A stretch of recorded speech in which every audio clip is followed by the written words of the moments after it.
hear that, and there is nothing more. These crimes are abhorrent, they are appalling, and they are unpalatable, and I am not here to defend errors of the past, and I will not. I can't defend the indefensible. What I can do is talk to you about what policing does now, working alongside other agencies to safeguard vulnerable children, particularly those that go missing. I think in 2025 we are much more alive to some of the signs and symptoms with regards to children that are being exploited, and we work incredibly hard with a number of agencies to understand what that looks like. Victoria, I know you have some data. We have the Child Sexual Exploitation Task Force that has worked incredibly hard for policing to truly understand the scale and scope of what child sexual exploitation is across England and Wales. Shall I just talk about some of that data? Because it is exclusive new data that your organisation has shared with us tonight for our audience. So for the whole of 2024, group-based CSE, child sexual exploitation, i.e. grooming gangs, accounted for 17% of all group-based sexual abuse crimes against children. And looking at the ethnicity of suspects, and the MPCC say you have to regard these figures with caution because only just under a third of suspects had their ethnicity recorded. In 2024, as you can see there, of those suspects where ethnicity is known, just over half are white British.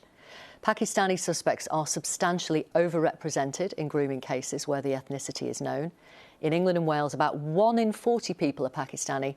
Of grooming gang suspects where ethnicity is recorded, about 1 in 8 are Pakistani.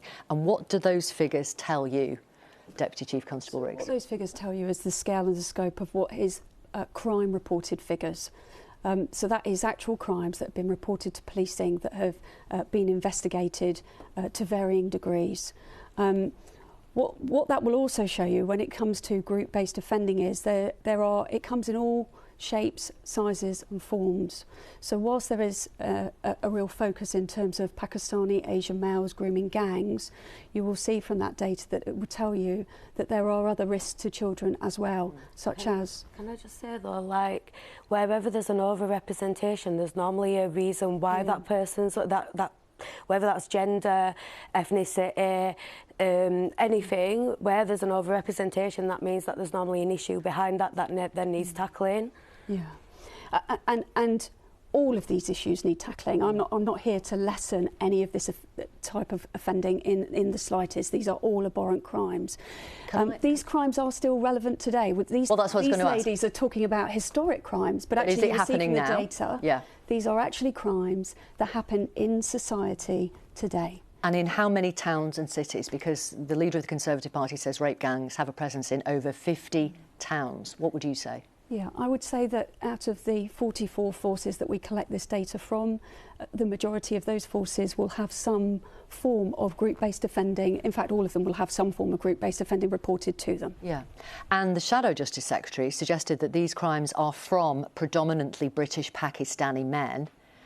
According to your data, that's not true. That's not true, yeah. And we can only go with the data because that's obviously presenting the evidence base for us. So there is a truth, of course, that there is a proportion of these perpetrators who we will relentlessly pursue in terms of these types of crime, who are obviously Pakistani men, and our data tells us that. And they're overrepresented when you look at their share of the population. Yeah, but what you can also see is that there is a proportion of children that are at risk in the family domain, and also in institutional environments, whether that be, you know, clubs, schools, care regimes.